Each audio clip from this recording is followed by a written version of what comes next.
Hello, good day. Welcome to the stream. We're here.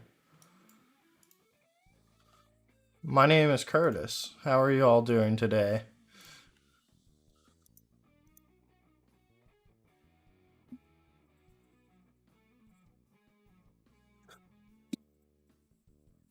Uh, uh.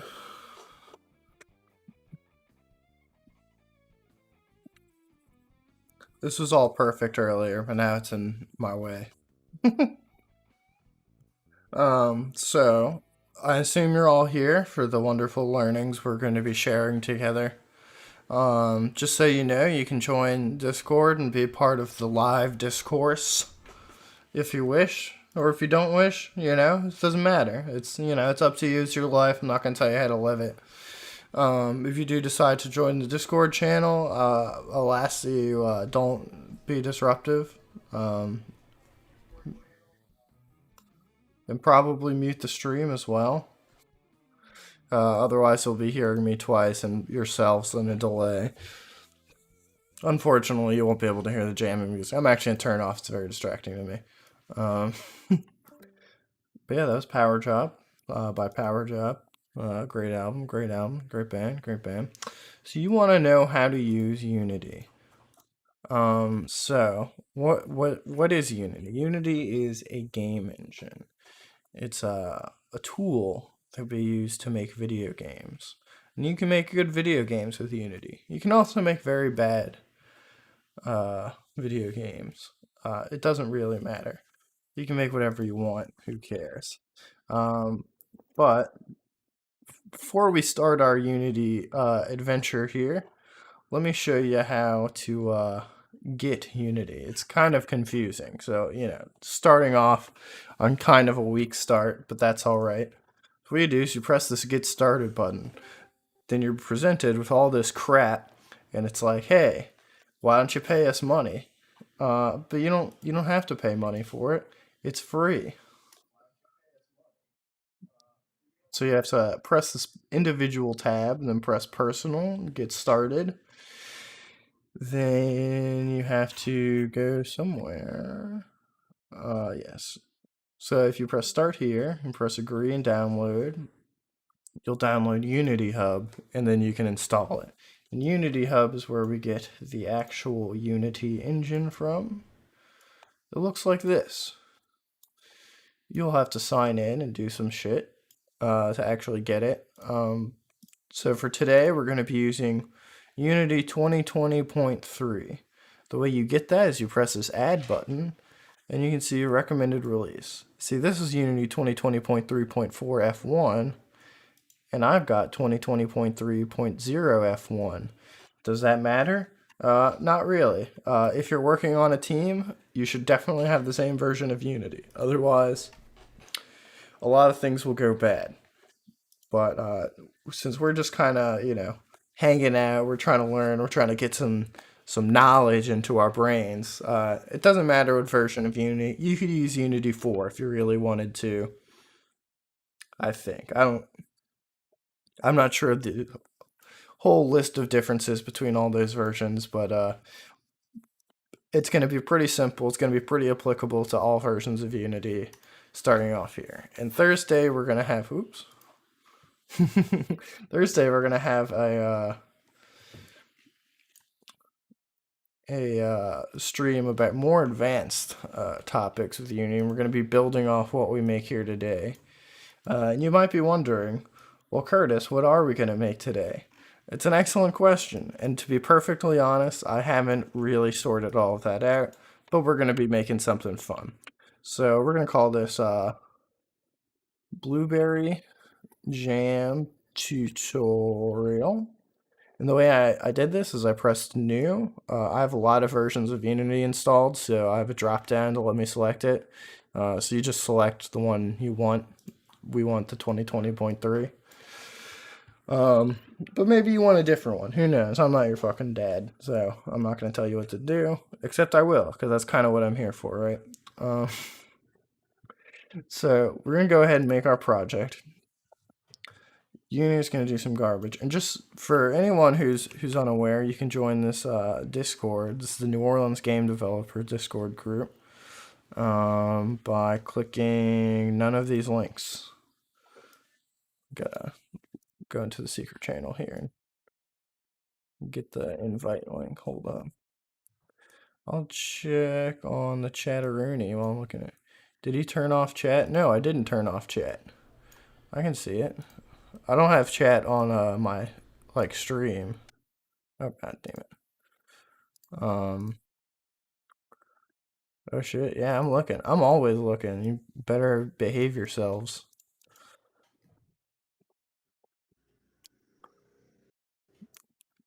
You know what? I don't want to be famous. And you can go ahead and get banned. So how about that? So there we go. If you misbehave in chat, I will ban you. I do not care who you are. If you misbehave, I'm gonna fucking ban you. Don't post weird links. Don't speak Russian. That's the number one bannable offense, is speaking Russian in my eyes. I'm just kidding. You can speak Russian if you want. Just don't say inappropriate things in Russian, I guess. Not that I would be able to tell. I don't speak fucking Russian. Okay, so we've got the Unity open. Wow, how amazing, right? That is a pretty weird link. uh, so what do we want? What do we want to do? What are we trying to accomplish? Who knows? Let's start very basic. We're gonna move a box on the screen. So how do we do that? So you got this window, right? It's all this dark gray stuff.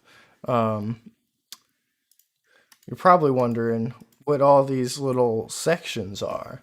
So we've got the project view right here. This is where you'll see all the files that are in your project. And if I right click and show in Explorer, you can see this folder I have with all of my project folders. And here we have the Blueberry Jam tutorial. And then assets, you'll see it has a folder called scenes, just like this does. And has a thing inside of it called sample scenes. And we don't need Steam. And you'll also notice there are these meta files. I can't specifically tell you what the meta files do. It's some stuff that Unity needs to do Unity stuff. Do not delete the meta files unless you want to have a very bad time. So I'll go ahead and tell you that much. If you're working with Git or Subversion or whatever kind of version control system, you always want to check in the meta files, just because it has meta information about the file. So like if you have things in prefabs or in scenes or whatever, in the scene file it references like file IDs. Those file IDs exist within these meta files.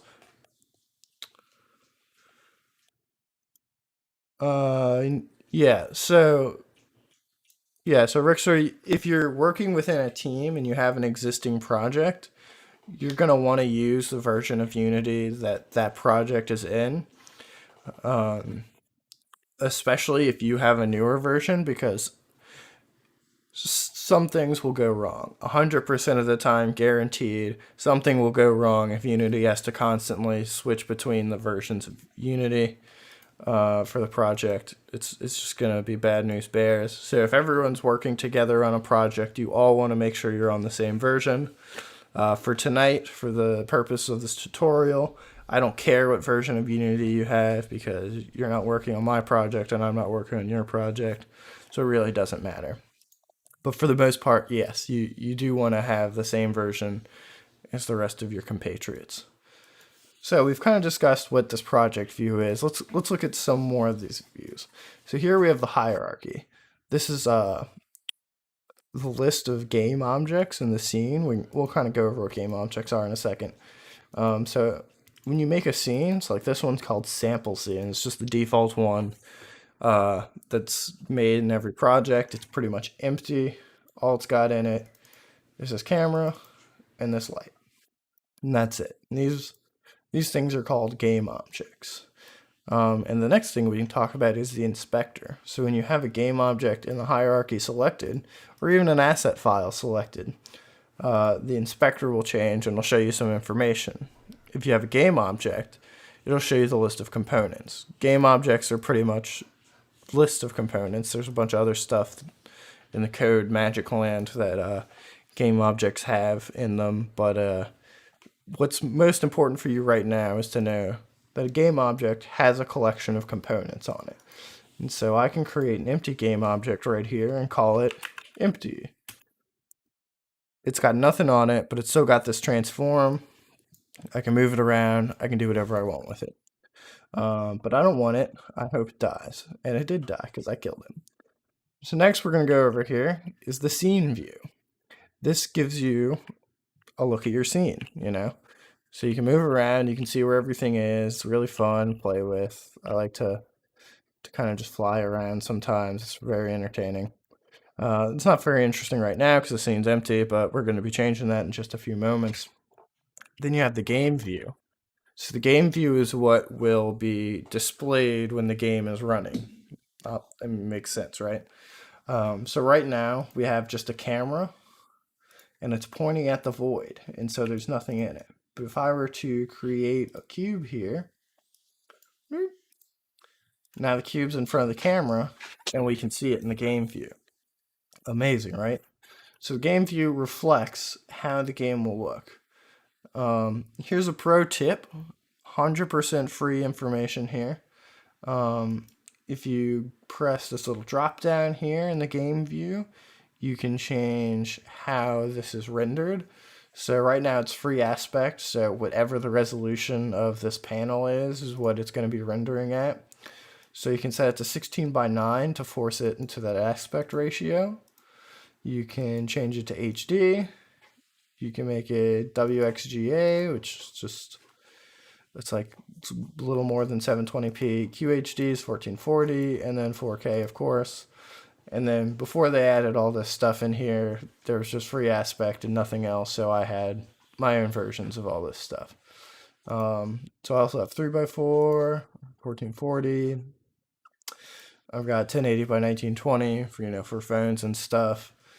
It's really fun, but you should always pretty much have this at whatever your target is going to be. In particular for the Blueberry Jam, this is all going into a arcade cabinet that has a 1920 by 1080 screen, so we're just going to leave this in 1920 by 1080. Another useful screen here is the console. You will see errors here, and you will become very close friends with the console.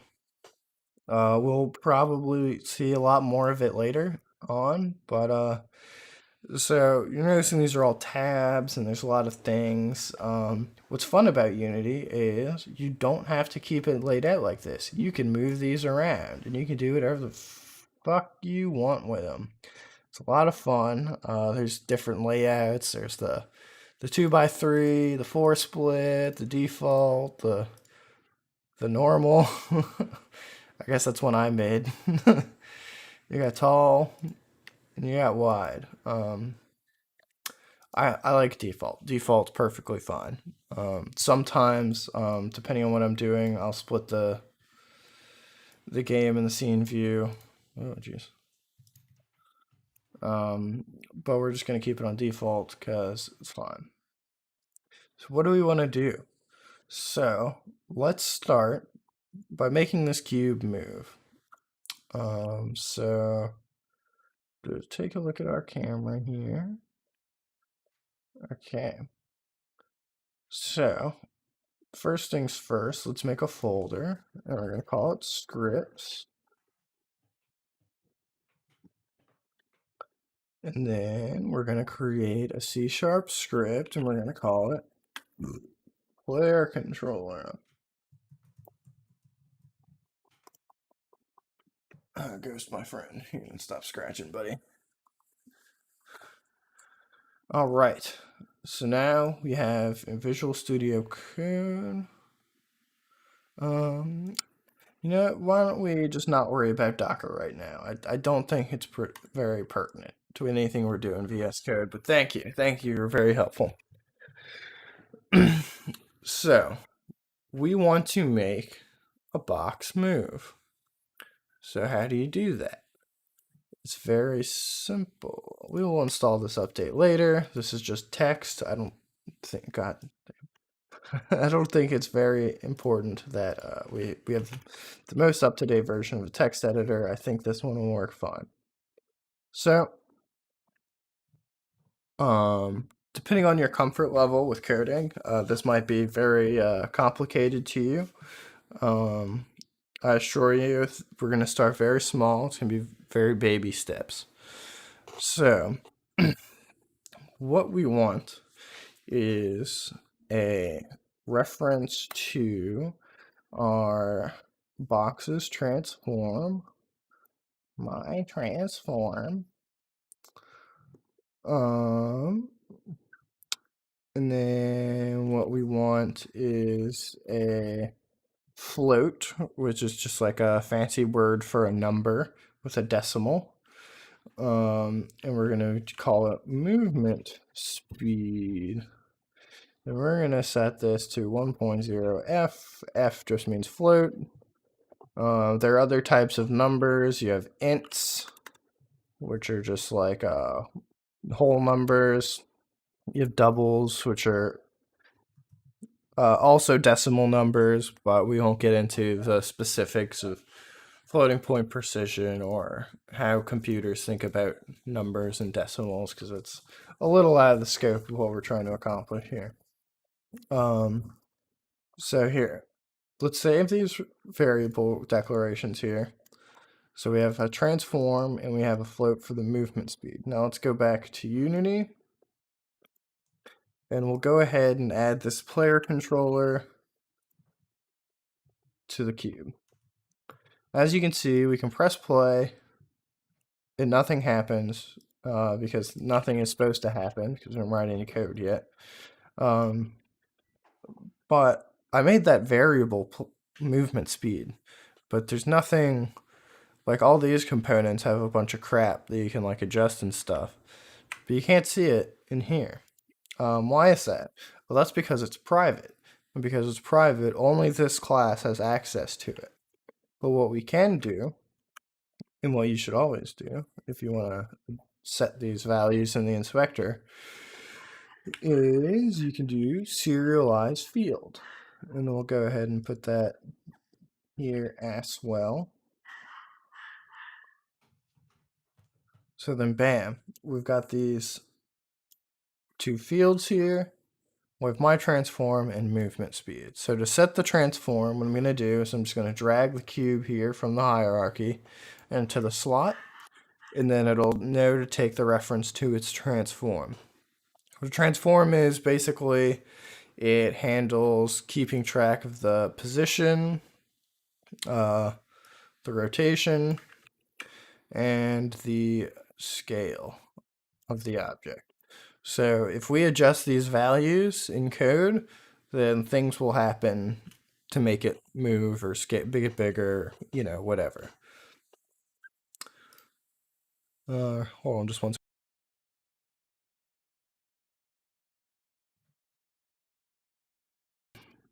Sorry about that, I'm dying. So let's actually do something here. So what we want to do is use this update function. So update gets called every frame, just like this comment says. So, you know, this game is currently running at what, like 6 million frames a second because there's nothing in here. It's actually V-synced, so it's not going past 95. So that's nice. Not exactly what I thought was going to happen, but, you know, c'est la vie, or whatever. But just to prove to you that I'm not lying, let's go ahead and do debug.log, and we say time.time. And what this is going to do, remember our friend the console, is going to spit out a bunch of shit. And this is happening about 90 times a second. And just spitting out this number. So we know we have access to a function that is constantly being called. So what are we going to do with this? Well, first things first, we're going to capture our input. So let's get our float input x equals input dot get axis, say horizontal. Bam. And we're just going to copy that. And we're going to change that to y. And we're going to change this to vertical. Now, I bet some eagle-eyed viewers out there can tell us, you know, what's going to happen here when I do this. X, Y equals input X, input Y. That's correct. It's a no one that answered. It's gonna spit out nothing if I don't press anything. If I press the keys on my keyboard, you can see the values will go up or go down depending on which keys I'm pressing. So I'm just pressing WSAD. I can also press the arrow keys and it also works. And I have a controller. Let's see if I can plug this in. And it'll work. And I'll be a cool, smart guy. Or not. But I won't be.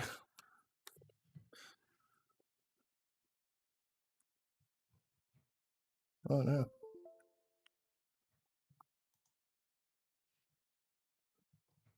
No, hold. Will this just work?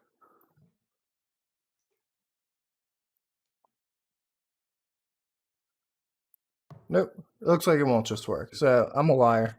But if you had a controller that was like an actual like Xbox or PC controller, it would probably work perfectly fine. You wouldn't have to do much else. This is a Switch controller, so it doesn't seem to work. Probably just need to install some kind of drivers. I don't care. I'm not going to worry about it right now. But what we've done now is we've gotten our input. We've got an X and we've got an Y.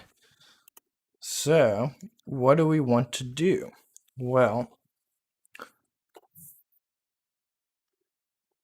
we want to move this cube. So a method of accomplishing this is what we're going to do is we'll take our transform and then do translate. So transform.translate. What it does, it takes a vector 3 of translation and a space relative to. You don't have to worry about that second argument. Basically what it means is, do you want to apply this transformation by itself or like by the world? And that has to do with like the way objects are oriented and stuff. We're pretty much always going to worry about just transforming by the self, but we're just not going to supply it and it's going to know what we're talking about anyway. So what we need to do before we translate is we make a movement vector. How do you do that? So we do vector 3, we say movement direction, or dir, just for short. We say a new vector 3. If you're familiar with like math or physics or something, a vector, you know, you have the ideas of a scalar versus a vector.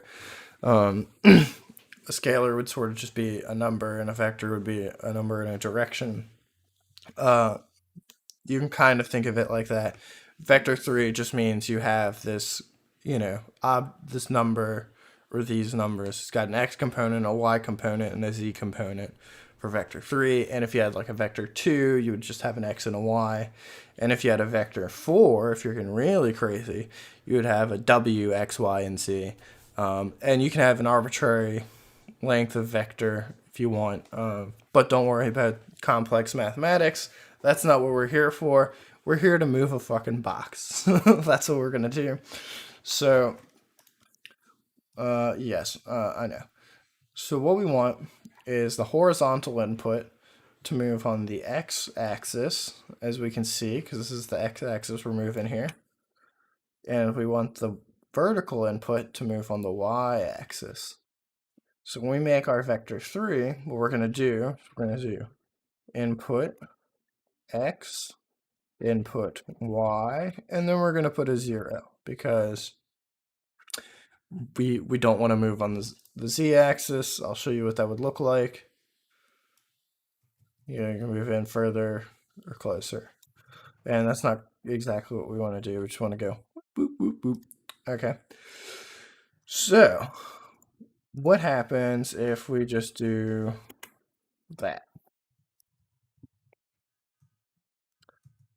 I'll tell you what'll happen. But if anyone wants to guess, I'm willing to take guesses. No takers. Come on, it's really fun. What's gonna happen is it's gonna. Oh, it does work kind of well. Um,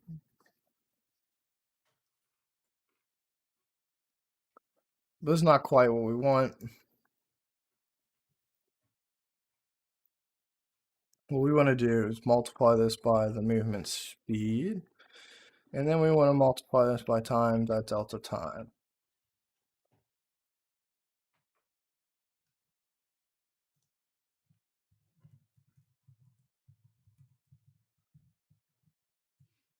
Now, we've got a much slower box, but it moves much smoother, which you probably couldn't tell. Oh, hey, we got Willie, we got, oh, the fake Slosh von Rubenhoff, my arch nemesis. How are you, buddy? Let's go ahead and set this to 15. I think this feels right. This is fine. Um, so something you might notice is that at an angle, it moves kind of faster than it does up and down. And we can fix this by coming to this movement direction and typing dot normalize or normalized.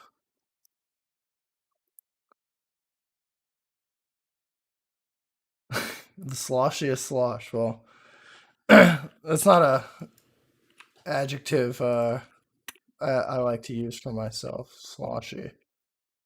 There we go. We fixed it. Now moving up and down is the same speed as moving diagonally. Why was it moving faster diagonally? Well, there's some math stuff. Basically, the magnitude of the vector was higher because it had two components that got to 1, as opposed to one component of the 3 that was at 1. But don't worry about math. It's all confusing and boring, and no one likes it. So we can move our box. Very nice. Just go ahead and move that. We're going to call this cube the player. We're going to tag it as a player. That'll come in handy later. So what we want to do now is we're going to add some barriers because we don't want the player to go out of the screen. That would be very annoying. And to do this effectively, Jesus, what I want to do is move the player. See, this is where reordering these things comes in handy. Up here. So about 9.2. We're going to move this down here. We're going to reset its position. Move it right above it. We're going to give it a box collider. Bam. There we go. Oh, Jesus. This box collider up just over here. And now we can unparent this. Bam. And then let's go ahead and make it wide as shit. So now if we press play, we'll move right through it. What the fuck?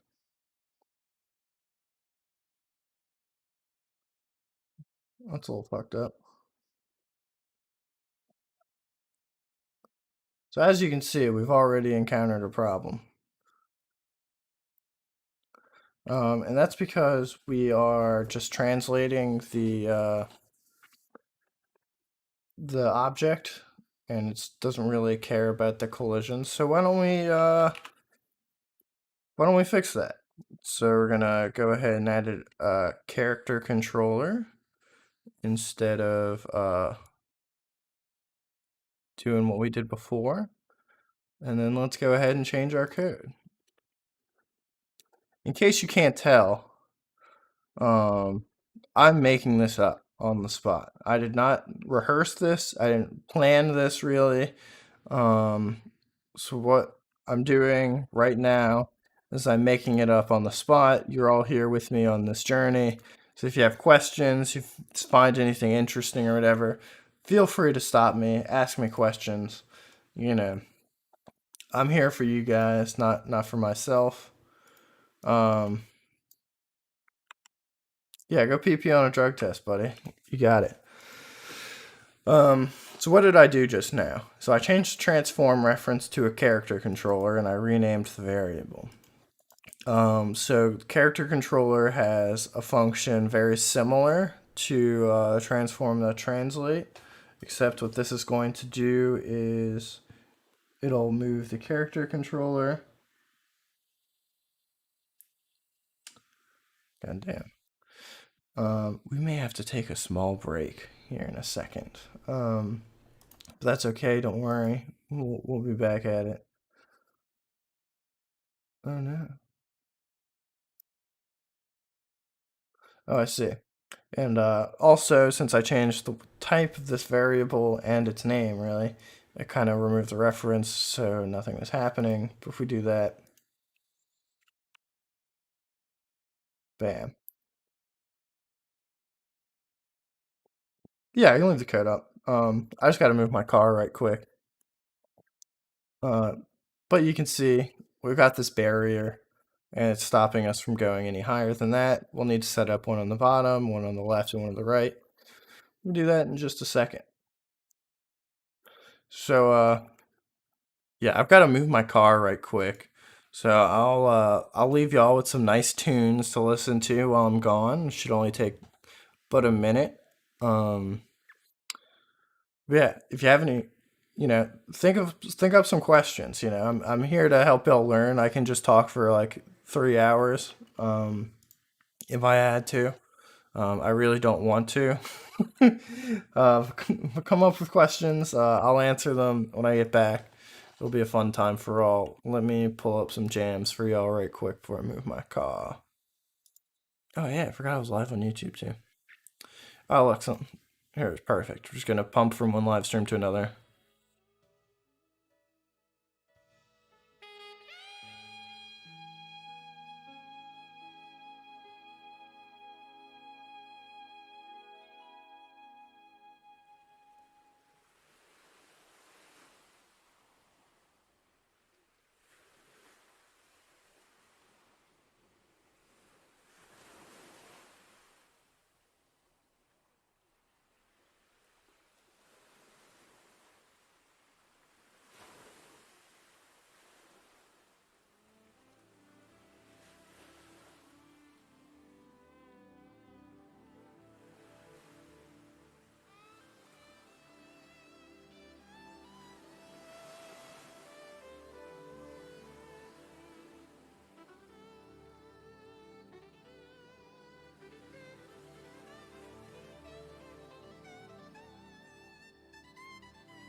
Let's welcome Native Son.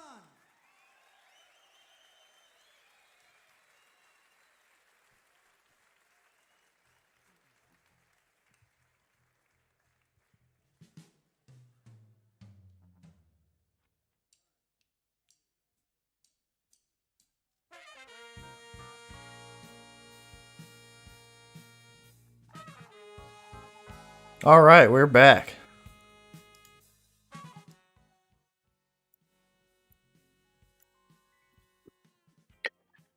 Okay.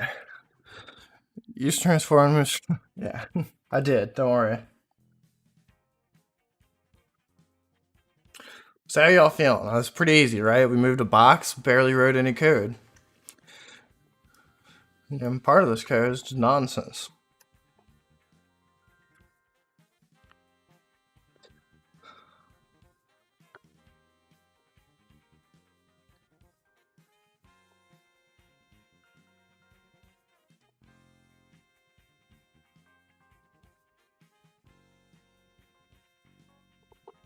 Oh, thank you, Jenna.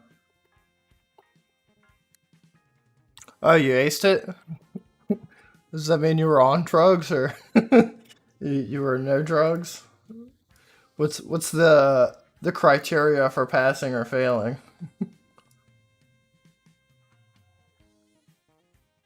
Dealer's choice. Okay. What kind of dealer? Okay, so what we're gonna do? So we're just gonna make another barrier. Um, I'm just gonna eyeball it. That looks fine. So now if we press play, stop, and stop.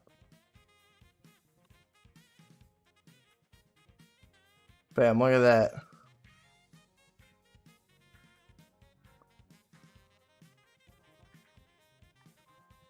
So we're just gonna create an empty game object here. This is just for organization. No, don't click that one. Gonna put them in here. Call this bottom. Just call it bottom. We'll call this one top. Let's make another empty. Let's say left. Let's move the player to left here. That's probably as far as we want to go. We'll give it a box collider.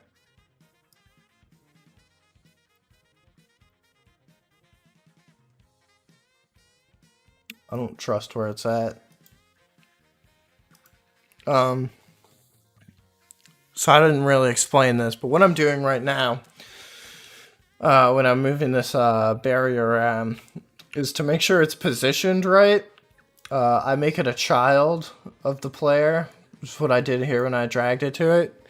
And then I went down here and pressed reset position. What that does, it'll just zero out the position values.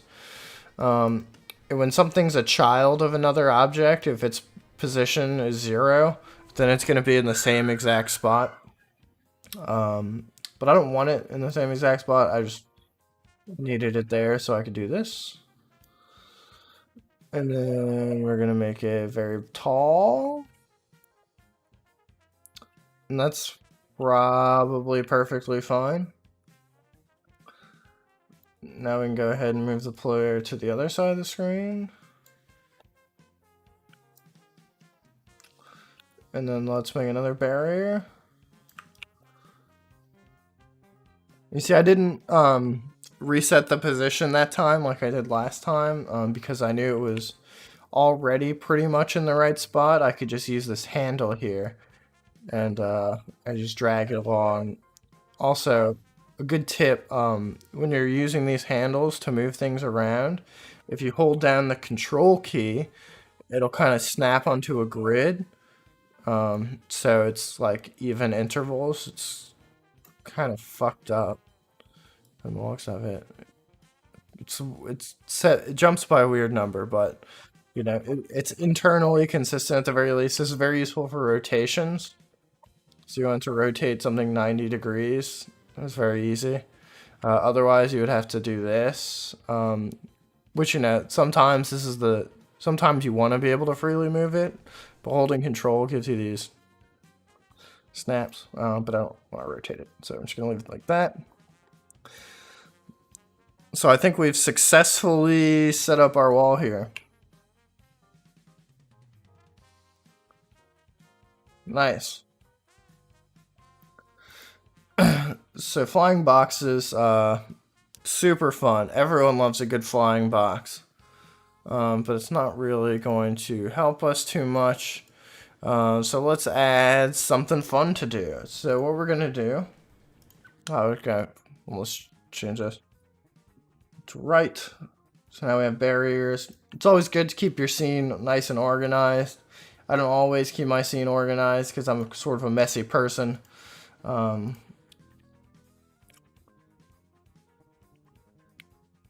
here we go. That, you know what, while we're at it, let's make this solid color. You have Electric Kazoo. I actually recently started getting targeted ads from Amazon for what they call the humbuckler.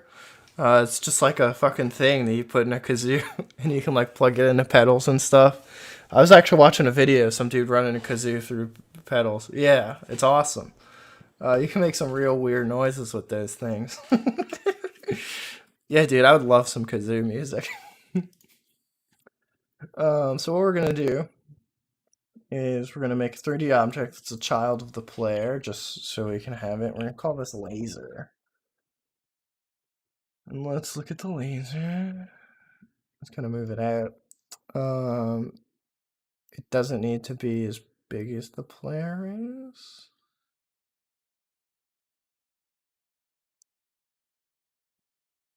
Yeah, the humbuckler electric kazoo.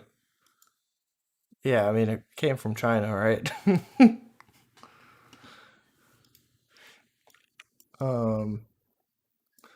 So here we have a laser beam. So we don't want everything to be just white. So what we're gonna do is we're gonna make a new folder. We're gonna call it materials. And here we're gonna create a new material. Here it is. We're gonna call this laser beam. We'll go ahead and drag this onto there. So now our laser has this laser beam material. And it's just standard shader, nothing too exciting about it.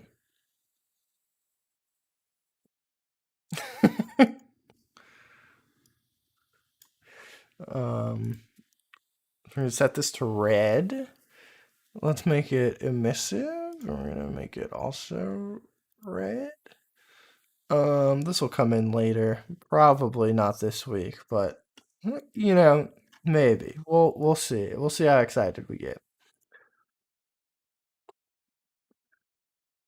So this looks extremely inappropriate. So I have this laser. And if I press play, it's just kind of here. It doesn't do anything. We can't collide with it. So that sucks. You know, we want lasers to be lasers. We don't want them to kind of just stay here. So what we're gonna do is we're gonna make a new script, and we're gonna call it laser beam.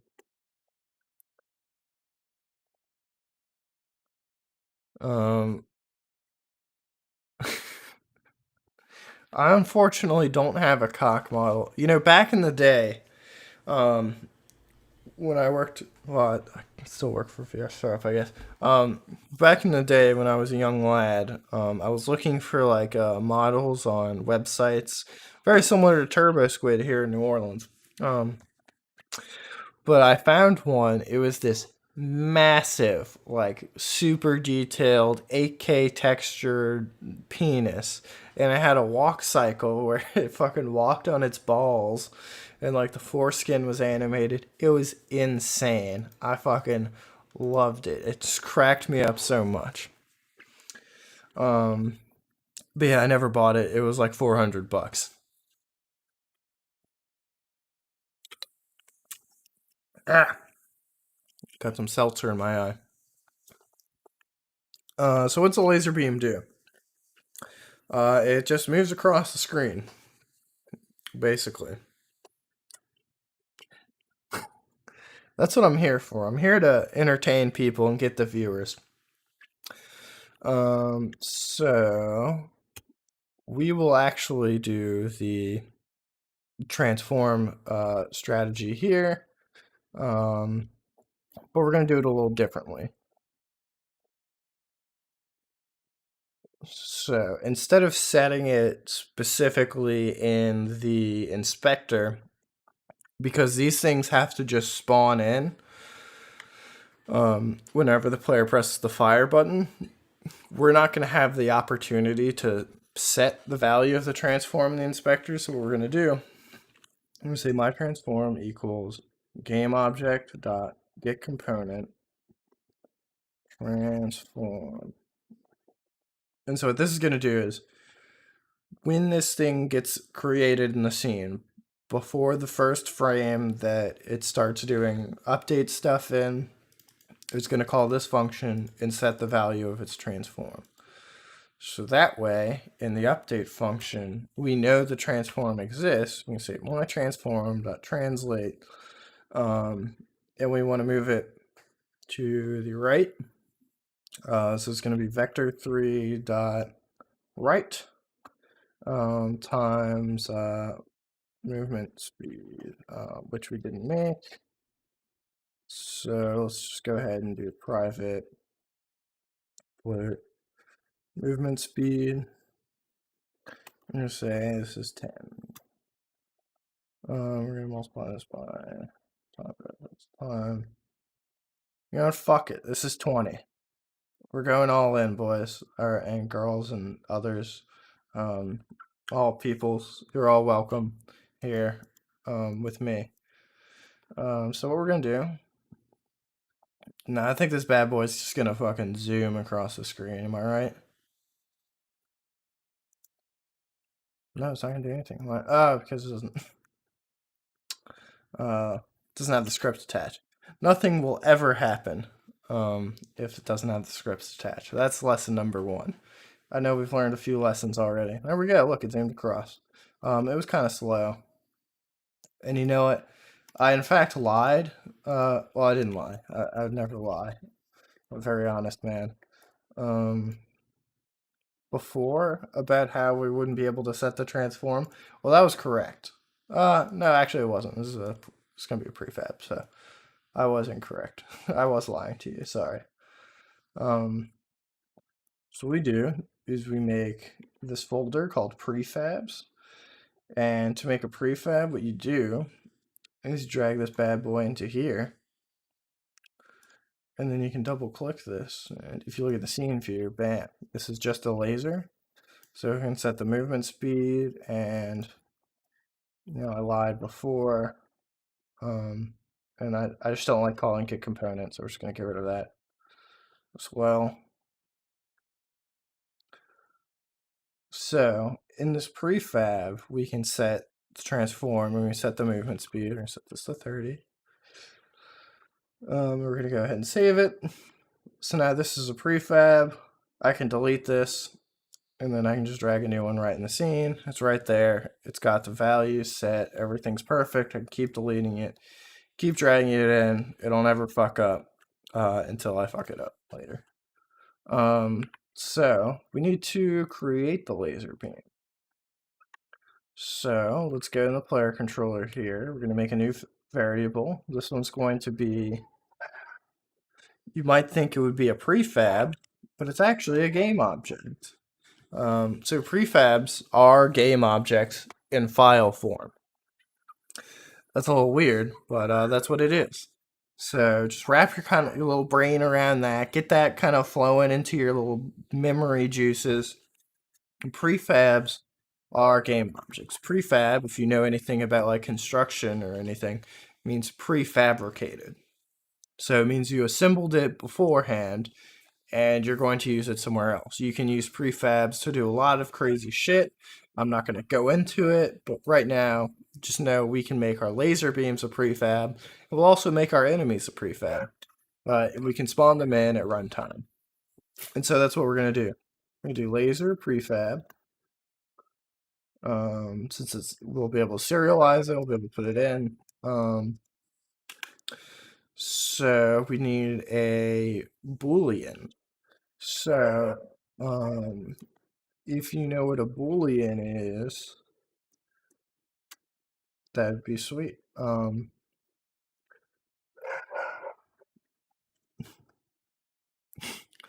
is that what you say? Oh, you stay Boolean. Okay. So we have bool fire, which a Boolean. Yeah, that's correct. You put Boolean in rice to make it taste good. So you have this fire button, right?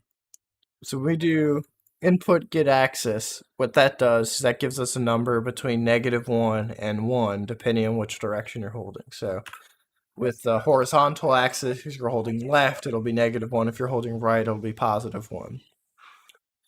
For get button, you actually have a few options here. You can do get button down, get button up, and then there's also the same for keys and mouse buttons and all kinds of shit. So a get button down will do is it'll return true on the frame that the button was pressed down. Get button up will return true on the frame that the button was released.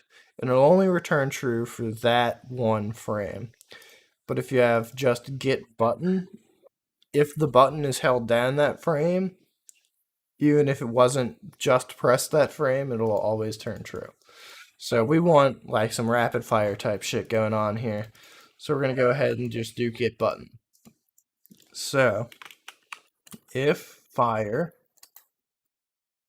and this is not, perfect code. I don't care about that. We'll talk about like standards and how you should actually format code and make things in our later session. This is just kind of showing you how easy it is to get things running in Unity. So if fire, what we're going to do, we're going to do game object. And you'll notice, it's like here, when I had this call to get component, this was lowercase game object. And that means like this game object. Really, for clarity, I would do like this. Oh, Jesus. This dot game object. So you would know like it means this. So game objects with lowercase g is just like something mono behaviors all have, because mono behaviors are components, and components are always attached to a game object. So if you do lowercase game object, it knows to say, hey, this game object that this thing is attached to. Well, if we do capital game object like this, and like we did up here, that means the type game object. So we're going to go ahead and do instantiate, and we're going to instantiate it as a game object. And then we need to give it a few arguments here. So first thing we need is the laser prefab. So yeah, we can see it right here in the whatever this is called, the code suggestions. So it takes the original, a position, and a rotation. So to get the position, we can do transform dot position. And to get the rotation, we can do transform dot rotation. Bam. So what this does is every frame, an update, if the fire button is held down, we're going to instantiate a game object at the player's current position at the player's current rotation. And we're just going to go ahead and save this into a variable. You'll notice I use types for all of these variables up here, and now I used var. Var is just it means variable. It means it'll interpret what type this should be, because I instantiated this game object as type game object. It's pretty clear what this var is supposed to be. So we're just going to do that. But we want to destroy the laser. Let's say 5 seconds. So what this destroy function does, takes a game object, and it has an optional time float, and it'll just wait this many seconds to destroy the game object. This is going to cause a problem eventually, but I'm not worried about that right now. Like I said, this is the basics. So, excuse me. If we go to, oh Jesus, project settings, I didn't think that was going to be so big. That's what the people I meet late at night always say to me. It's called Fire 1. Are you kidding me? It's called Fire. Jesus. I like to make J the fire button. This was like, if you're touch typing, J is the right hand one. It's just something I like to do. Don't worry about it. You can make this button whatever you want. So this is the input manager. This is old. This is going away. Don't get married to it, but still just fucking use it. Who cares? Don't. Unity will update things like every day, and it's like never ready for 5 more years. So there is a new input system. It's fucking crazy. It's very complicated. I'm not gonna bother trying to teach that to you right now because it could take 3 hours by itself. Um, just know that there's very shitty looking list of things. Lets you set up a button. You can give it a name. There's a positive button and a negative button. That really doesn't matter unless it's an axis. So like if we go to horizontal, the negative button is left and the positive button is right. That's how we go from -1 to 1. And then you have other things like gravity, dead, sensitivity. Gravity is like for the axis, for example. If you're holding down the D key, it'll go up to 1, and then when you let go, it'll go back down to 0. If it has a very high gravity, it'll go back to 0 very quickly, and if it has a low gravity, it'll kind of fall down slowly. Sorry, I didn't mute my microphone in the stream. So that's what gravity does. Dead is what the value needs to read for Unity to say, okay, this is 0, don't pay attention to it anymore. That's very useful for like analog sticks. If you want like it to, stop listening to an axis at a certain point, you can do that. Sensitivity, that's the opposite of gravity. So if your sensitivity is very low, it'll take a long time for it to get to the maximum value of 1. If your sensitivity is very high, like this, it's going to snap right up to 1. So for a fire button, these settings are like perfect because you want to hit 1 immediately when you press it, and you want it to go back down when you let go. Snap kind of just ignores the gravity and sensitivity. It'll just snap to the maximum values. Invert will just reverse it. So if you have a joystick for some reason that reads backwards, you can just invert it. Type, key or mouse button, mouse movement, joystick axis. Don't worry about this shit. It doesn't really matter. But yeah, that's the input manager. It sucks. It's gonna go away eventually, but not right now, so we're still using it. So let's get over our player. Set the laser prefab. And we press play. So we can move around. Oh, Jesus. Yeah, so that's fucked up. And you know why that's fucked up? Because this bad boy has a collider on it. And it was colliding with our player. And it was causing bad things to happen. So what we're going to do, I'm just going to press this is trigger. So it still has a collider, but the collider doesn't like break. Oh yeah, look at that. Oh yeah, that's way too many lasers. Oh yeah, this is irresponsible. I'm gonna slow down my computer eventually. See, we have a huge stream of lasers. And you know what? I think I was wrong.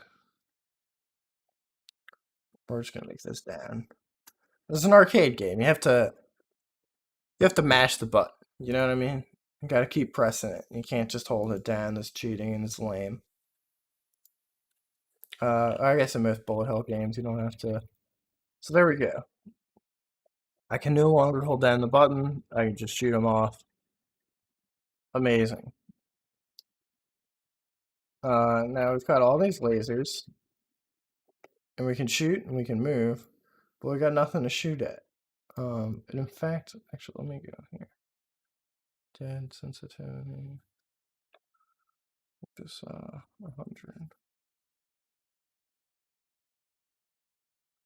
I kind of want to So I'm setting the gravity here up because I noticed when I let go of the buttons, it kind of just it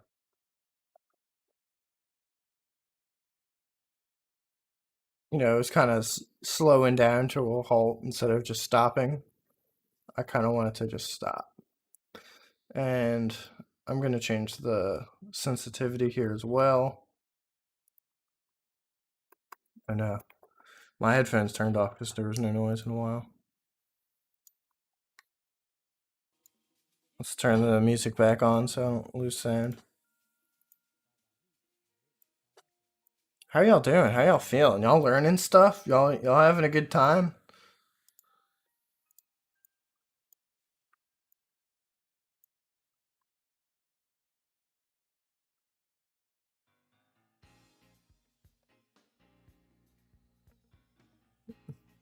Nice, nice.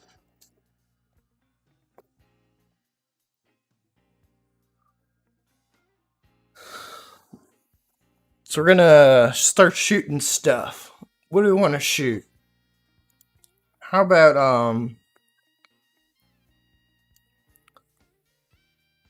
oh, you fractured your ankle? That sucks.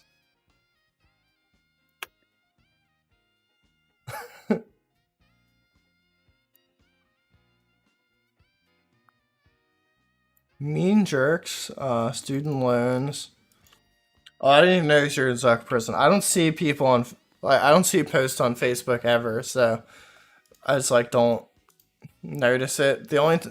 I'll tell you the truth, the only time I like actually see Facebook posts is when I'm taking a shit and I look on my phone. It's not. I have a Chrome extension to remove the Facebook thing. Oh Jesus.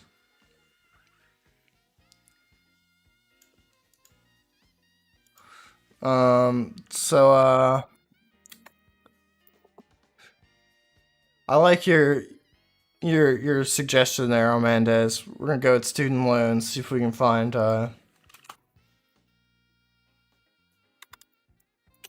some clip art.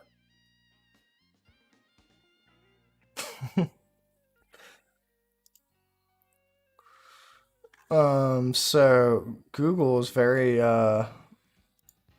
nice because you can just do Creative Commons.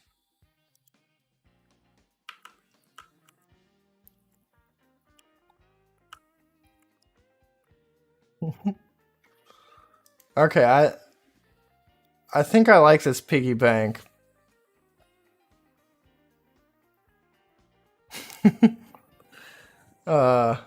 I think there are a lot of interpretations we can go for with this piggy bank, so we're just gonna go ahead and download this one. Make a new folder. We're gonna call it piggy bank, I guess. We're gonna call it student loan.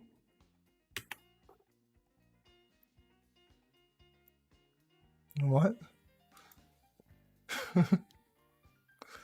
Just make it teach them a lesson in taking out loans. So what we're gonna do is this is a sprite. Its alpha is transparency. Guess it kind of. Good lord, it's huge. Let's make it 0.5. There we go. I'm super impressed. I think there's a lot of interpretations that anyone can have with this pig. So, for all intents and purposes, this is a representation of a student loan. If you have a different definition of what a pig might be, that's your prerogative. You can interpret this however you want, but it's a student loan. Make the Ricky. This is a student loan.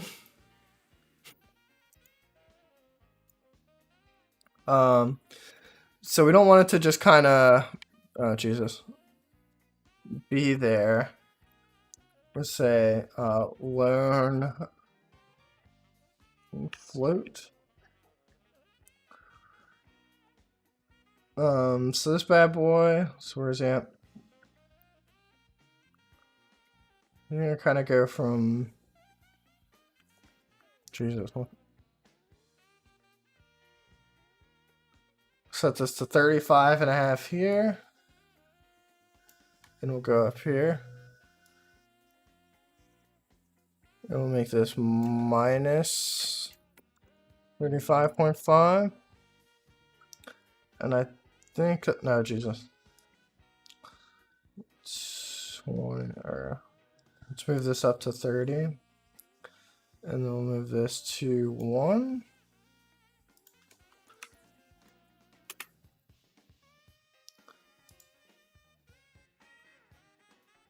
There we go.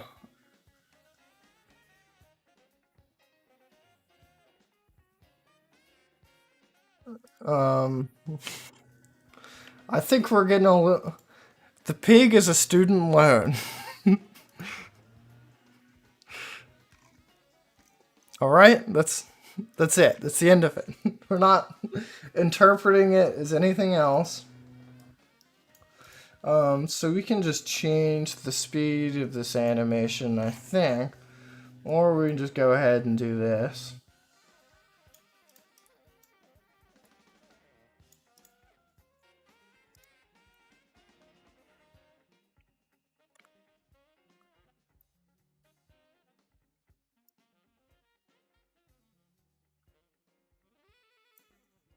Wait, a piggy bank is not named after pigs? I'm not reading this. It's gonna distract me.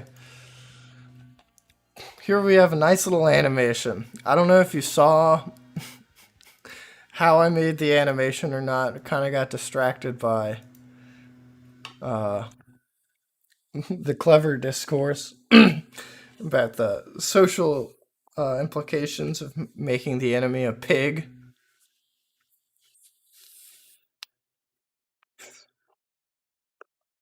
That's fucking dumb. It should be named Piggy Bank because it's shaped like a pig. Next question. So what I did was, I gave it this little animation. It was very simple. Just kind of rotated it the other way, and then rotated it back. So now it's just gonna like do this. It's very cute, very sweet. I love it. And now the piggy boy.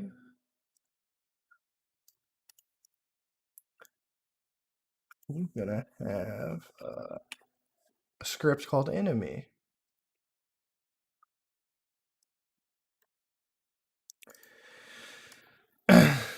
So enemy is much like the laser beam. In fact, let's just copy this. Fuck it, who cares? This is how you know you're making good code. So you just copy stuff.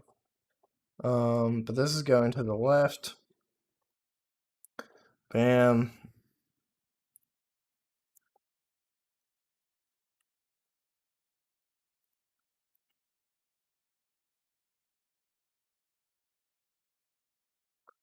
And so now this guy. Of course.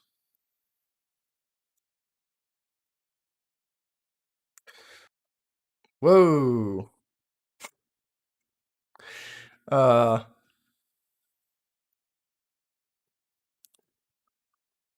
the fuck? Hold on. Until it throws its feces at you and tells everyone it meant to throw mud. It's been on the pig farm for 20 years and couldn't tell the difference. Okay, I'm just gonna... I read it out loud. I'm just gonna sweep it under the rug. This is not what I intended to happen, but this is perfectly fine. I'm okay with this. So let me just make sure they're all on the same Z.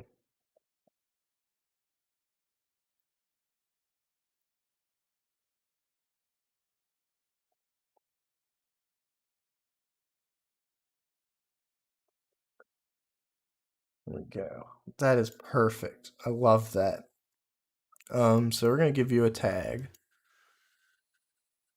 So tags are super important and super useful. And let's make another tag for player laser. And we're going to make another one for enemy laser. So you can give things tags, and it's easy to like reason about when collisions happen, what you collided with, depending on the tag of the object. So for instance, on the enemy,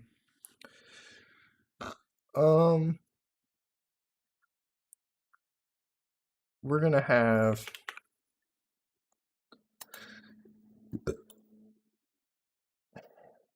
a function called take damage. And what it's just gonna do is destroy the game object.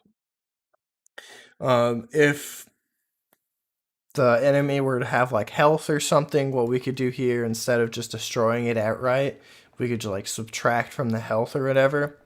But I don't care. We're just gonna destroy it outright. And it's public. So this doesn't have a thing, but it would be private unless I put public. There's also like protected and read only and a bunch of other shit. We're not gonna worry about that right now. What the fuck was that? Void on trigger. Enter, don't say it. Let's see, collider, calm. So this has a capital C. So on trigger enter is one of those like Unity lifecycle methods like update and start and awake and all this other bullshit. But on trigger enter happens when an object with a trigger collider collides with some other collider. I think it happens on both game objects. We'll see if I did this wrong or not. But I think everything should work out. So what we're gonna do, I'm not gonna ban him, but I'm gonna wag my finger at him. So what we're gonna do is on or if call.gameObject.tag, and we're gonna see if this is enemy. Then we know something about this game object. We know it's an enemy, so we can say call.gameObject.getComponent enemy. And so now we have a reference to this script on the enemy game object. So when my laser hits it, there's not a subscribe button, so you can't sub anyway. When the laser hits it, the laser will say, hey, I just hit something. Is this an enemy? Oh yeah, it is. Let me grab its script. And then now I can say dot take damage. So when the laser hits it, it'll say, hey, enemy, you're gonna take damage now. And then we're gonna destroy myself.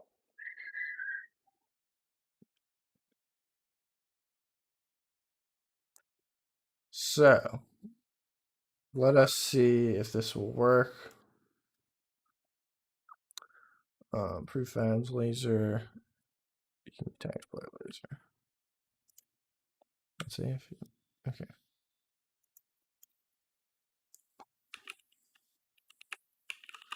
Oh, laser's not in. We'll get to the bottom of this.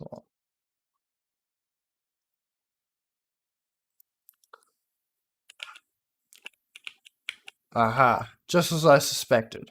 The pig is too skinny, and it probably also doesn't have a collider if I had to guess. Yeah, it doesn't. Okay, so of course that would never work.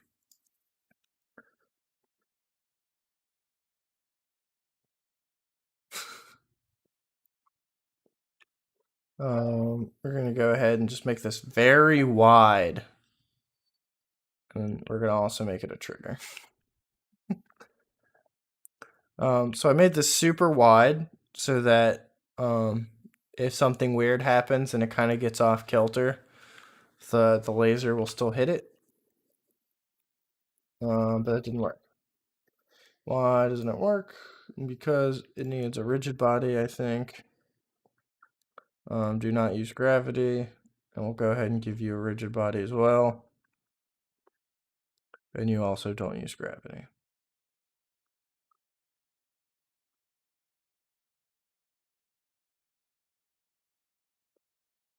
Damn, okay. What?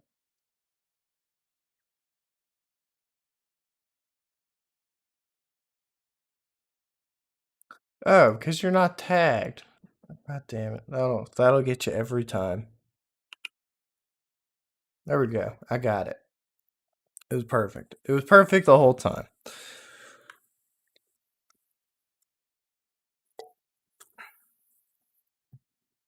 So cool. We can kill pigs. That's excellent. How long have we been going on for? About an hour. Make the laser a cock.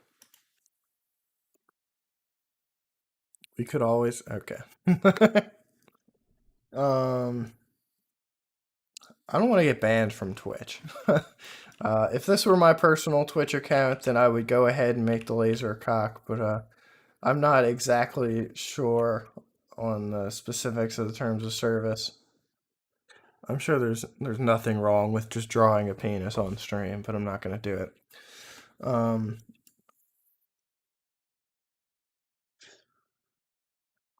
actually have a very funny drawing of a pig that I should show you offline.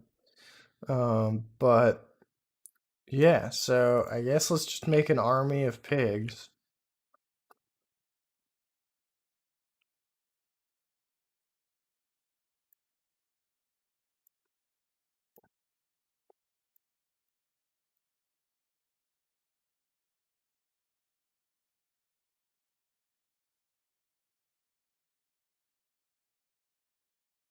Damn.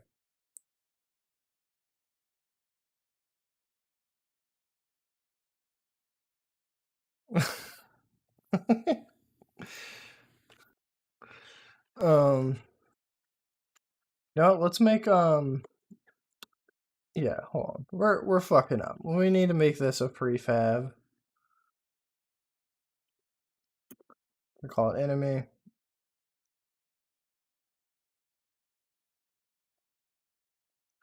And you know what?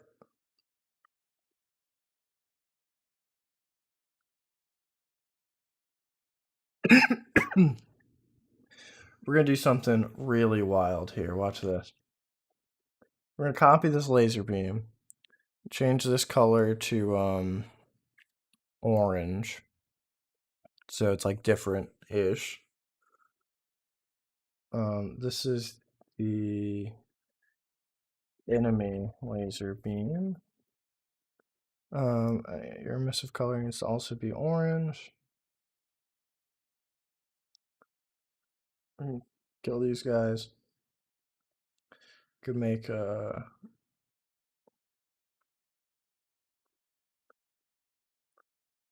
laser.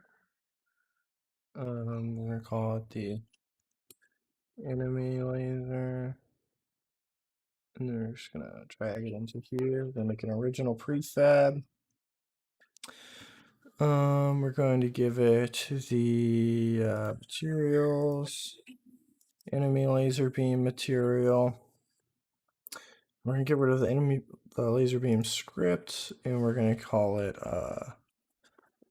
we're just gonna give it the enemy script, because fuck it, right? And this gets its own, god damn it.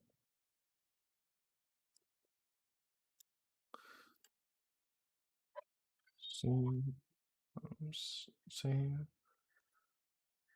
Enemy laser, bam.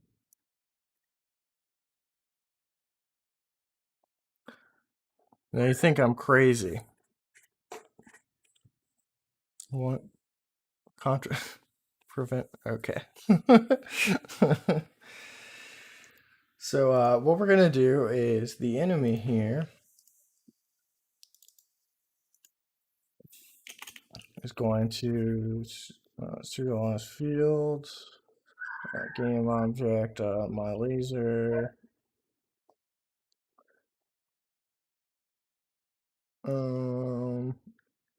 yeah, let's learn about IEnumerators. So we're going to make an IEnumerator. It's going to be weight and fire. This takes a float, delay time, and what we're going to do is we will say yield return new wait for seconds. Let's say delay time, and then after this delay, we're just going to do this. Excuse me. We're going to do this. I'll just call it TP for consistency. And then what we're going to do, Curtis, come let me in, come open the door. What are you talking about?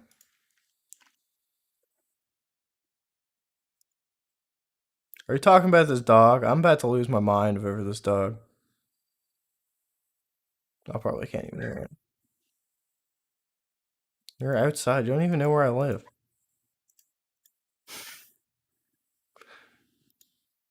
I'm gonna kill you. I'm just kidding. I love you, Ricky. I'm not gonna kill you. So what we're gonna do is we're gonna make a new wait time. Then we're gonna do that by doing random.range, and it's gonna be from 0 to, let's say 5 is a good random range. And then we're gonna say start coroutine, wait and fire, wait time. Bam. Now this will be infinitely recursive, and it's gonna be great. Private void start. And we'll just kind of do this here. Start it off. Actually, we don't need to make a random number just to start it. We're gonna do like 1F. So everything will start fire. I've moved since Jenna had last been to my house. No, I've actually never owned a DS in my life. Fun fact. So this should do what I think it does. Maybe it won't. I actually don't think they stay on screen for 5 seconds.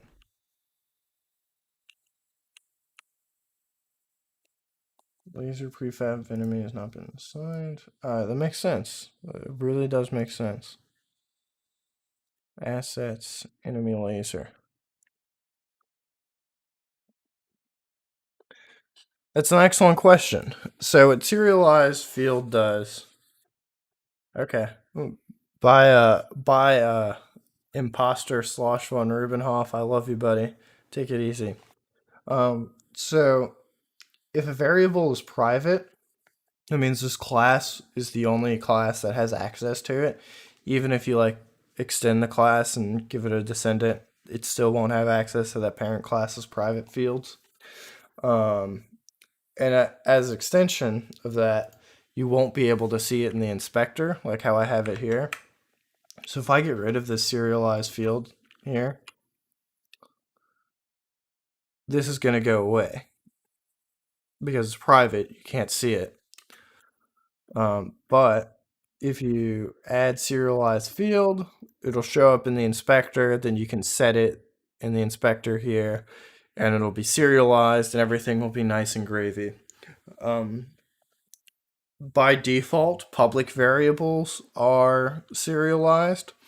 So if you have a variable that's public, it'll show up here. And if it's public, you can also do like, I'll show you a little trick.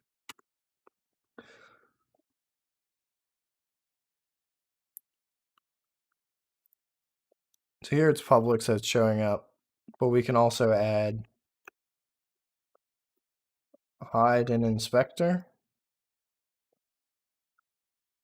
and now it'll go away. But like in general, you want things to be private and locked down unless there's a very good reason for it not to be. So like all these variables that have only to do with this script and like you don't like want it set by you don't want anything to fuck with it, you should always keep it private. If it's something that needs to be public, like you need some other class to be able to access it, like this take damage function, I want the laser beams to be able to call that function. um and in the advanced class, I'll go over a method of doing it that's even better than making things public and doing shit like this. Um, but this is just kind of showing the basics of Unity and how it works, so you can kind of get an idea of how to get around the engine and how to come up with solutions to problems and make things. But yeah, you should pretty much always keep things private or at the very least protected. Yeah, so exactly. So instead of making things public, what you can do is make a public like getter and setter. Way a lot of things do it is they'll have like an internal version that's like underscore move speed, and this is private, but then they'll do something like public movement speed, and this has get let's see if I can remember how to even do this. Return movement speed, and then set, oh jeez, is what is it? Movement speed equals movement speed or something like that. I don't remember the exact syntax off the top of my head, but something like that. So that internally,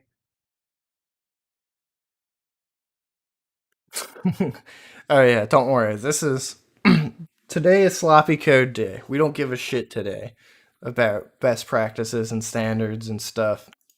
We're just making things work right now, so we can get kind of like a feel for how everything functions. And then later in the week, I think on Thursday. Oh yeah, that's the eternal trap. You're like, oh, I'll fix this later, and then it never becomes a problem. Put your brackets where you want. You should put your brackets on a new line. That's the standard in C sharp. So, no, I'm just kidding. I don't give a shit. Doesn't matter. It'll all get compiled down to C++ anyway, so, you know, who cares? So, the enemy will shoot a laser. Now, what I'm worried about, so this is sloppy. This is not good. So we're gonna say if launch this tag equals enemy. Like I said, this is sloppy code day. We don't give a shit. We're coming up with solutions on the fly to save time because this is what this is. This is a game jam. You know, it's the 19th. We have until the 25th, so Sunday. So, you know, when you're in game jam, you're in like speed mode. You shouldn't like work yourself to death or anything. It's, you know, pretty shitty. But basically what I'm doing is I'm just gonna check if this game object that is calling this function that's starting is actually the enemy, and then I'll do the wait and fire. And if it's not, I won't. That way, the piggies will shoot the lasers. But the lasers, with the same enemy script, because it's just moving to the left, does not try to shoot a laser. Lasers that shoot lasers, very interesting mechanic. Maybe we'll explore that down the line. We're not exploring it right now, I'm sorry to say. Oh, Jesus. I keep forgetting that it's rotating.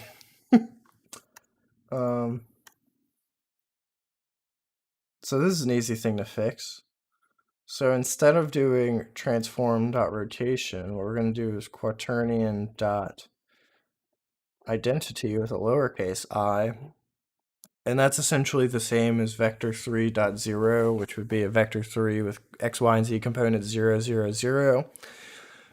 Don't worry what a quaternion is. It's some crazy math shit. It's a fourth dimensional number. It's the way that they express rotations in math and 3D graphics. It is a rabbit hole you will never figure out. You can read about quaternions for hours and you'll never figure out what they actually are because they're just made up math stuff, but they work. But here we go.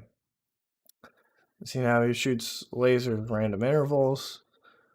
Let's make that interval a bit better. I don't know. Do you want that? 1.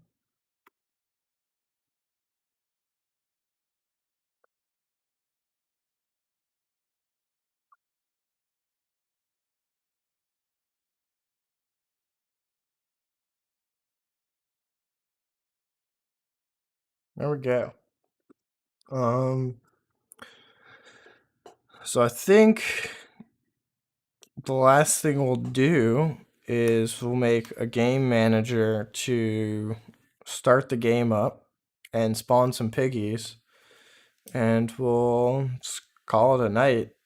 So yeah, let's do that. So let's make a script. We'll call this a game manager.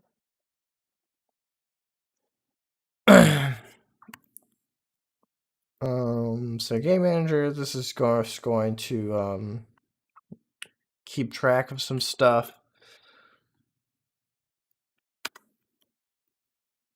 So for one, we want a player score. Keeping in the theme of writing shitty code, we're gonna make a public equals 0. Let's call it int. So when this blows up, we want a reference to a game manager.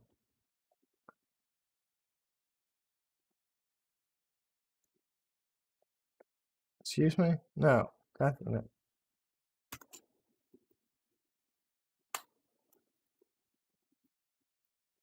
Take David. Yeah, dot add player score. Let's say these are worth 100 points. We can even like private float or int points equals 100. Bam, and let's get points. And then hey, that doesn't have a function called that. Why not? So we get public, add player score. Say int points to add. Then we're gonna say player score plus equals points to add. And there we go. Now every time a piggy gets destroyed, it'll add some points to the player score. Perfect. Let's see. Public int player lives equals 3. You don't need to know the player lives really. Neither do you.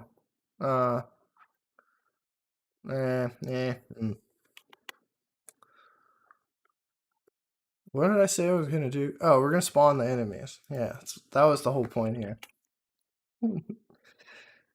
Serialized field. God damn it. Serialized field. Private game object.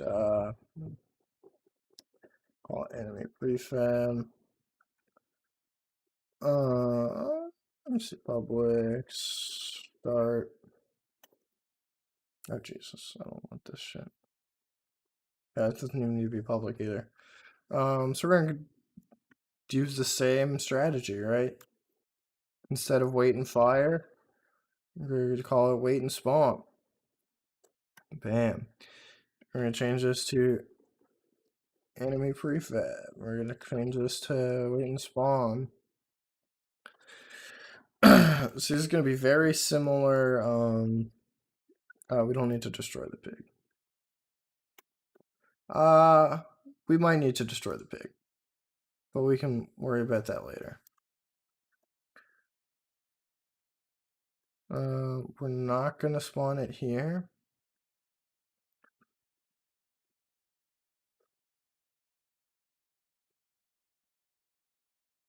Say about 17.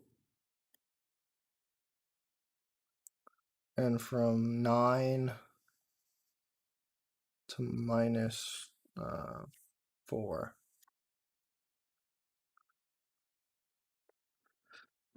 Say var x position equals random dot range.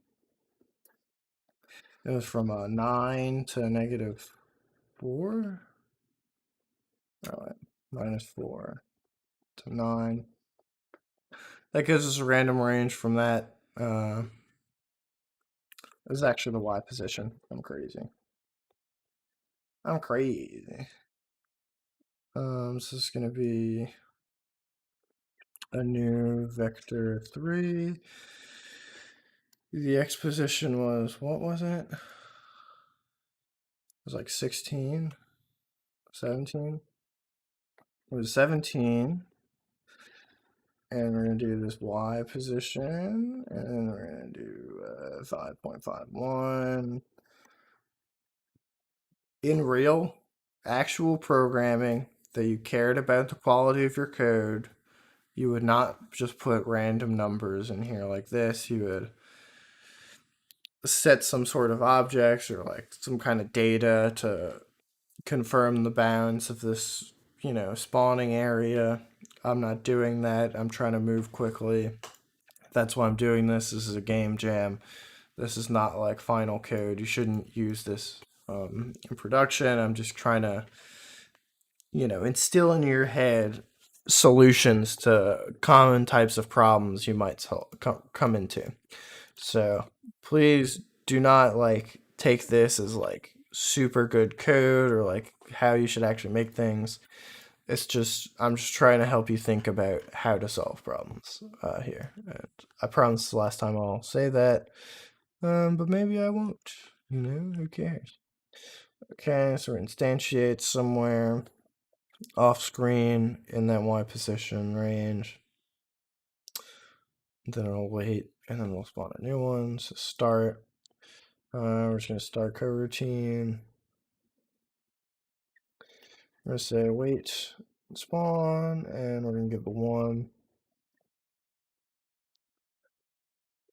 Player score, stop return time. Oh. Make that a void.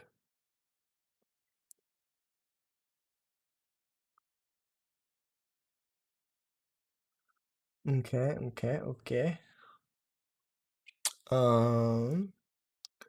So we're gonna create an empty. We're gonna call this the game manager. We're gonna give it the game manager component.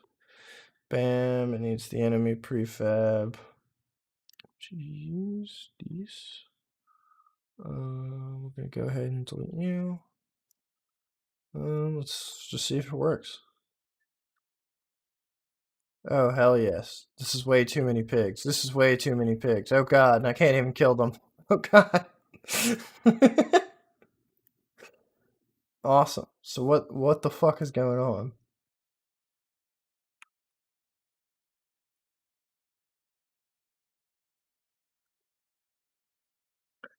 Okay, so they don't have game managers, they don't have lasers, so that's a problem.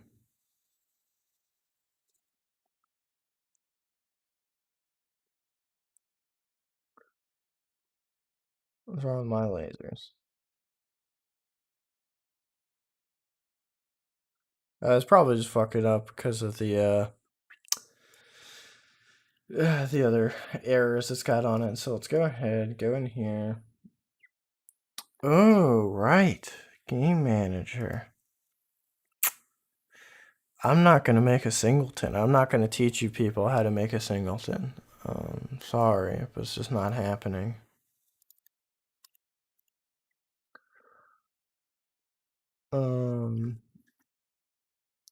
But does this need start? Does it really need to have a start function? Okay, I said we would wait for more advanced techniques until Thursday, but this is preferable, showing you how to make a singleton. So what we're gonna do is we're gonna make this a scriptable object, and then we do like what is it? Create asset menu. Menu name equals game manager. Start coroutine doesn't exist. Shit. Yeah, that's right. It's a coroutine. Fuck. Okay. That's not on it. Okay, never mind. We're gonna just do a singleton. Okay. So this is called a singleton pattern. I hate doing it, but this is how you do it. Public static game manager instance start if game manager dot instance equals null. Then we're saying game manager dot instance equals this, else destroy game object. So what this does is it creates a static variable on the game manager class called instance. So what a static variable means is it doesn't, you don't need a reference to an object of that type. It just exists on the type game manager. So on start, the game manager will see if there is a value in there. If there's not, it'll set itself to it. Otherwise, it'll destroy itself. So that means in start, we can say gm equals game manager dot instance. So anytime we need a game manager, it'll exist. And this is not a great thing to do. There's like script execution problems. You're like creating dependencies on the functionality of like I can't test this enemy script in isolation anymore. Now, in order to test to make sure this stuff works, a game manager has to exist. The way I was going to do it, it turns this script into like data, and then it doesn't need this whole game object with a game manager component on it to exist. It can just kind of work off of that data. It's much nicer and much better, but it's gonna take too long, so not worried about it. Mm-hmm.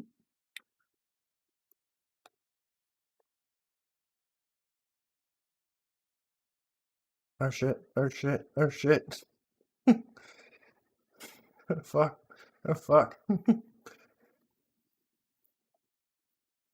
Ugh. Ugh. Of course I can't take damage. I have like nothing to be worried about here, but as you can see, we have an infinite number of pigs. Very entertaining. Very nice. Let's add points text. I'm not gonna add text mesh pro. It's too much to worry about. Say 0, 0, 0, 0, 0, 0, 0. We're gonna make this white. We're gonna make it big, not that big, big enough. Canvas scaler. Scale with screen size. Reference resolution 1920 by 1080. The text. Switch to 2D text. Make this big. Score can go in this corner. Gonna right align. We're just gonna make it big.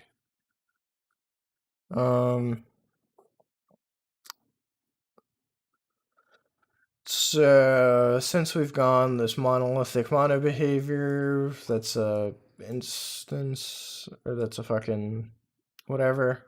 Actually, you know what?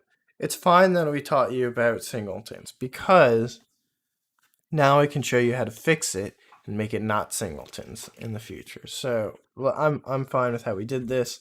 So we're just gonna double down and make this shitty. Unity engine .ui.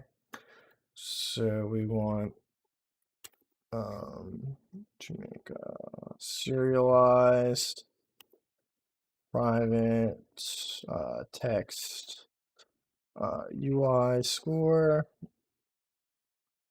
There we go. And you know what? This is bad code. So I'm just gonna own it. We're just owning the bad code because this is a game jam and who cares? UI score dot text equals player score dot toString like that, I think.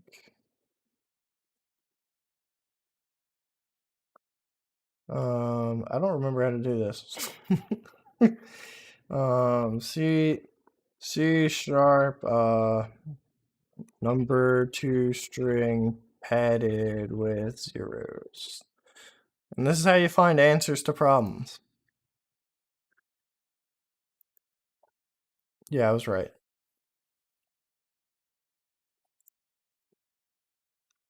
I was correct.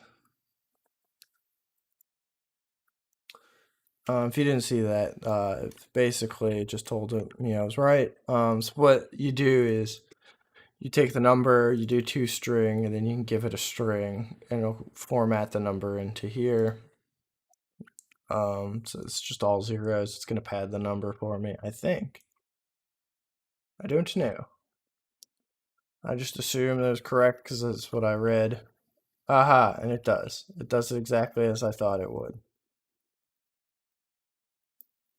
There we go. We've got a score. We got piggies. We got laser beams. The player can't take damage. We can do that next.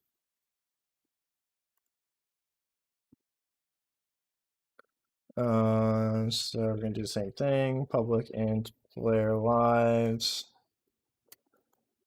Give us 10 lives, jeez. UI lives. UI lives dot text equals player lives. That's fine. Public void player take damage. Just not gonna run that.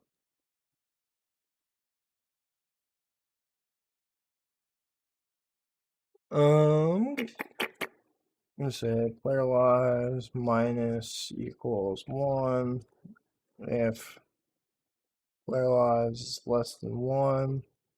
We're gonna say destroy player or game object dot find object with tag. This is really gross. Don't want to be doing this. But this is what we're doing. This is how it's gonna happen.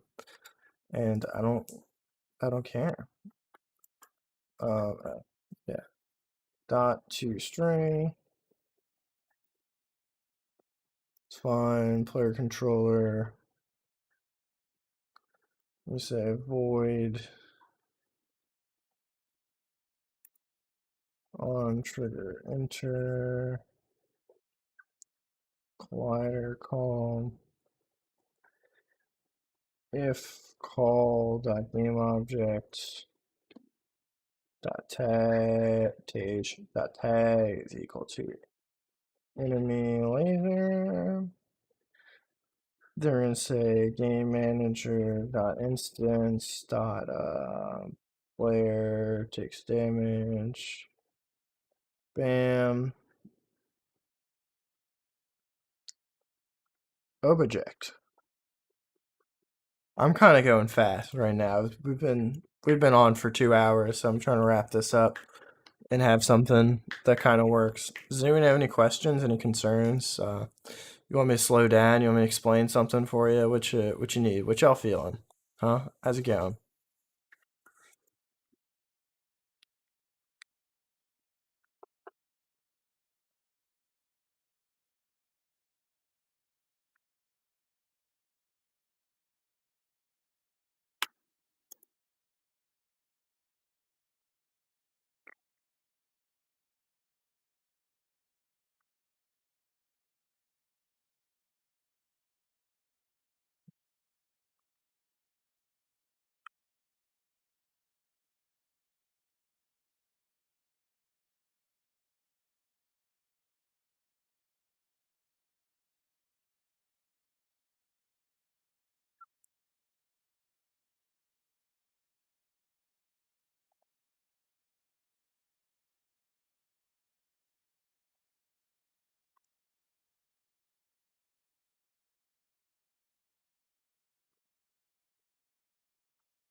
Oh, nice.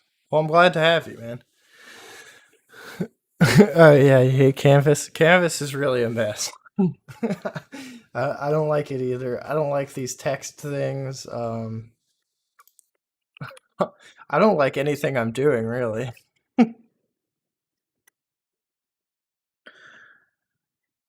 Dinavine, are you a member of the New Orleans Game Dev Discord? Are you participating in the jam, or you just find us just hanging out? Like, what's your story, brother or sister? Uh, Zer, um, loft count. I'm really going way too fast. I need to slow down. I'm hungry, yo. I haven't eaten dinner.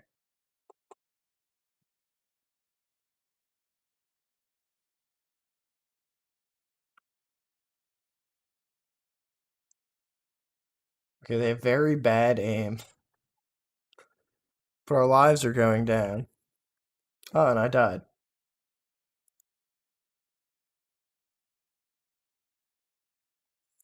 Oh, cool. Yeah, well, that's kind of why we're on Twitch trying to expand uh expand our outreach. So, it's great to hear you found us. We have some more streams that are going to be happening uh more during the week. So what this is for a game jam we're putting on, just like kind of a short time to make games. Whew.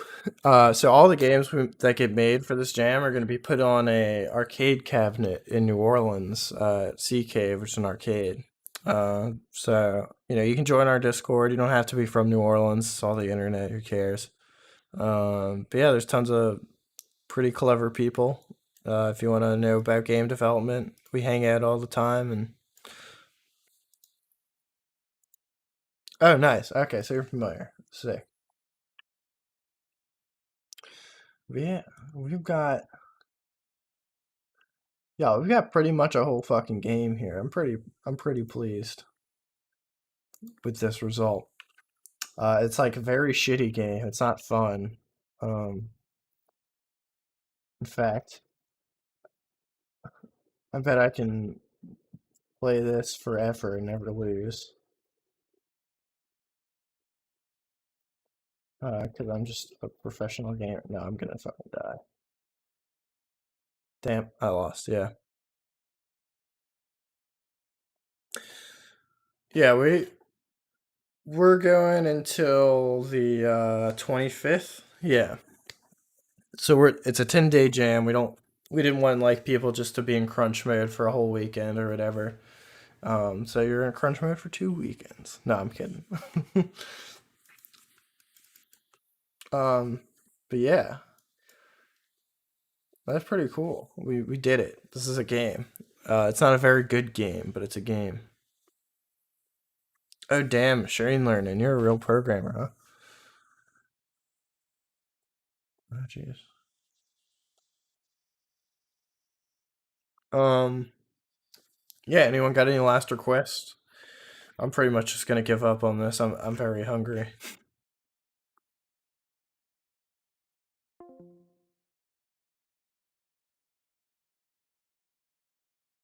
We'll have we're doing it like seasonally. Oh, nice, Georgia Tech. I actually don't have a degree, so I couldn't do a master's program. Yeah, Armando's. We're trying to do this like seasonally. If we could do like 4 year, that would be cool. I think we're gonna just kind of do two. I mean, it's up to Calder really. Um, it's up to however much time we want to spend. But like, we'll pretty regularly be hosting game jams. I host the Global Game Jam pretty much every year, so come next January, we'll be doing that again. We had the Cranberry Jam last year for Thanksgiving. This is the Blueberry Jam. We'll probably have more different flavors of jam.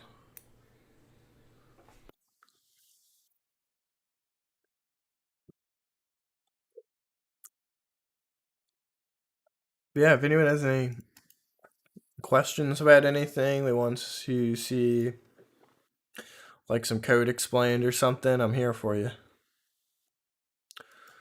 They'll just give us some nice tunes to listen to here. Oh wait, my headphones are on.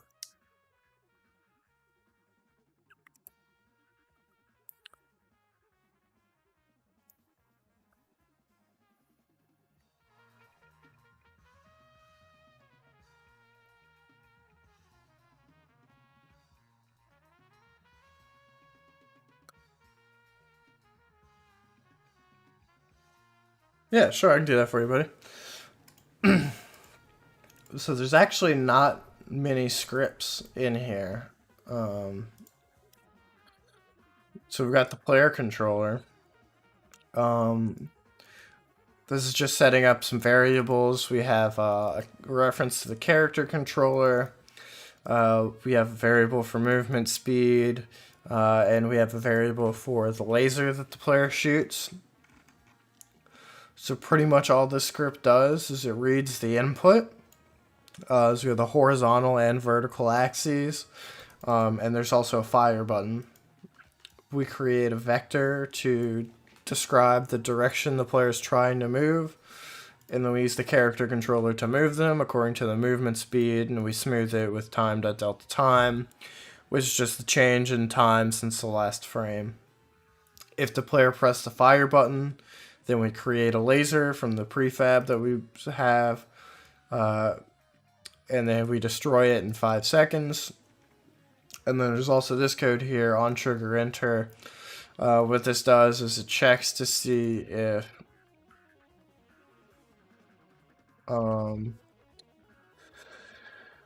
what we just collided with is either an enemy or an enemy's laser. I just added the enemy part, but it was just a laser. So if the laser hits you, then you take damage. If an enemy hits you, you also take damage. Oh, I should also do destroy call the game object. So we have this game manager. This kind of just holds. Yeah, you're my rubber duck. Thank you.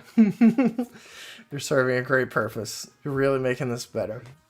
Um, so the game manager just kind of holds values and has references to the UI and stuff. On Thursday, when we have a more advanced kind of lesson on Unity, this whole game manager, we're going to rip and turn it to shreds. I hate the way this is made. I'm just trying to show you like a solution so you can kind of start thinking about it. But we'll talk about more advanced topics later. So we've got the player score and the player's lives. We have a reference to the enemy prefab, and then we have some references to these UI components. And then we set up a singleton so that other classes can get a reference to the game manager easily without shenanigans. So we have these two public methods. Add player score just takes an argument from int and adds to the score. Pretty simple. And every time the player takes damage, we get rid of one of their lives. If the lives go under 1, then the player's dead, we kill them. So at the start, we do some singleton stuff to make sure we set the instance to this or we destroy this, depending on the situation. And then we start this coroutine, which will start spawning enemies. This just like sets the position they get spawned. This is very nasty and dirty. This is going to be the first target of refactoring on Thursday. I'm going to go ahead and say now. And then on update, we're updating those UI text fields for the score and the player's lives. Yeah, so the instance is static, so you don't need a reference to it to get it later in other classes, which we shall see here. So this is the enemy script. This is what controls the piggies. So enemies have a point value. They have a reference to their own transform. They have a movement speed, just like the player. Just like the player, they also have a laser. And they have a reference to the game manager. So in start, we get the game manager instance. So this is kind of dumb. It has this game object at tag enemy check. The reason that's there is because here I'll show you. This update function, so this gets called every frame. We're just moving the pig to the left. And the pig's lasers also have this script because I just wanted it to have this move left bit. But the lasers don't shoot other lasers because they have a different tag. So only the enemy itself will shoot lasers, not the lasers themselves. They have this public take damage function. And they, just like the game manager waits to spawn pigs, this waits to shoot lasers. And then the laser beam. This is the player laser, so this is different than the pig one. This one just moves to the right. And if it hits an enemy, it tells the enemy to take damage and destroys itself. And that was it. That's all the script. That's all the code. The rest of it's just fiddling with Unity and knowing how the pieces fit together. Which is what this stream was mostly about. Was showing you how Unity works, and like this isn't much code at all. We got like what, 20 lines here. We've got like 50 something lines here. 40 something. Less than 200 lines of code. Yeah, what kind of complexity you want, buddy? I got a little time. I can do something. I'm feeling frisky.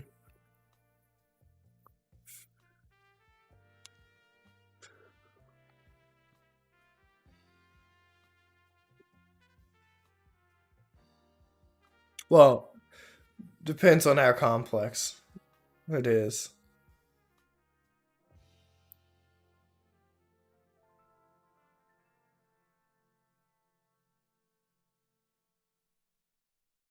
Okay. Yeah, so we can do that real quick. So let's say we have variable, private, float, bullet recharge. We'll set it to 0.5, so in half a second. No, let's make it a full second. Fuck it.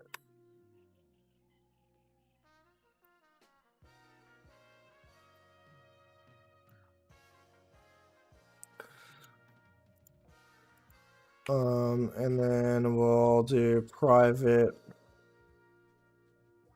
float bullet count equals let's make it 5.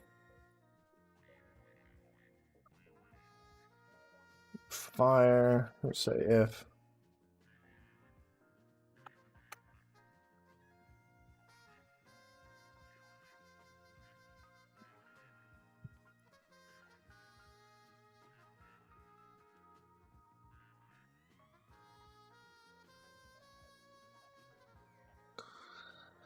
Okay, so if bullet count's greater than 1, then we can shoot off a bullet. And then we're going to say bullet count minus equals 1. So we're going to say if bullet count is less than 5, then we're going to say bullet count plus equals time dot time, no, delta time times recharge.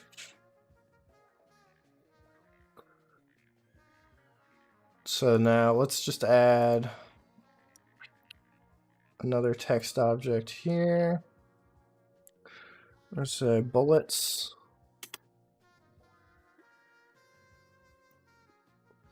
Move down here. Move 5. Make it super wide. It's gonna be dumb.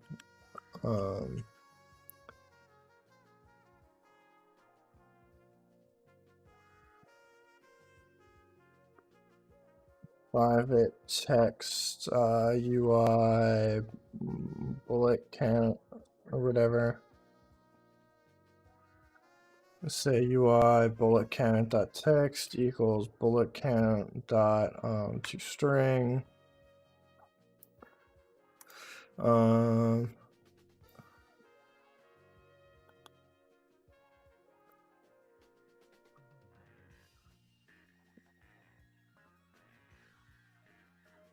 wait, you gotta set things.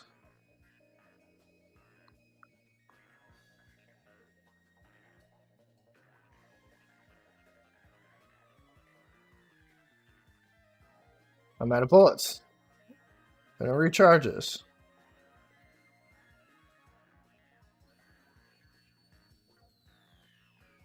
Nice.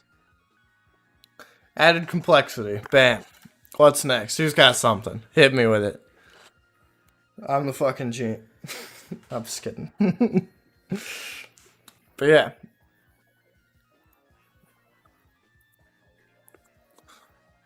That's a pretty good idea. I like that. That was a good mechanic.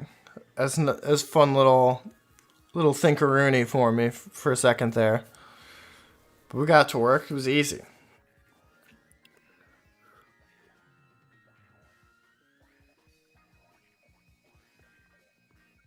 Yeah, so the way we did that was we set a bullet count and we gave it a recharge rate.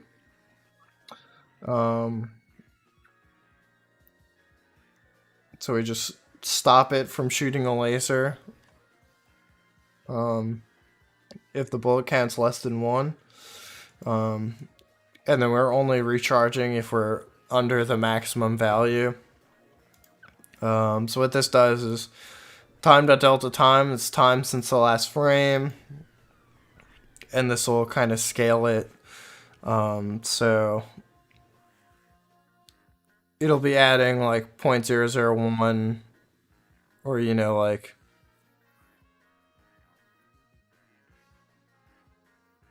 yeah, exactly. So you see you're pretty much already a game dev, man. You've already got ideas at the ass.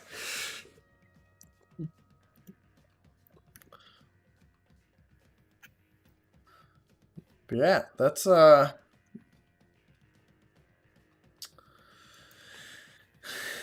guess that's it for me, y'all. I'm fucking tired. I need to eat some food. Do some shit. Yeah. So if y'all y'all want to see more, I'll be back on Thursday, probably the same time. Well, I guess I'm not. So, you know, check back. Calder has another Blender tutorial going on. I think he's rescheduled for tomorrow. So that should be good. You can also watch the VODs of Calder's intro Blender tutorial. So you got two sides of the coin. You got some asset creation. You got some asset use and disregard on my end. I got some informational shit coming up for you. Oh, no problem, man. Get those kids to sleep. Catch you later, hopefully. So yeah, stay tuned, y'all. We'll have more shit to come in the future. Have a good night. I'll catch you on the internets. Thanks for watching.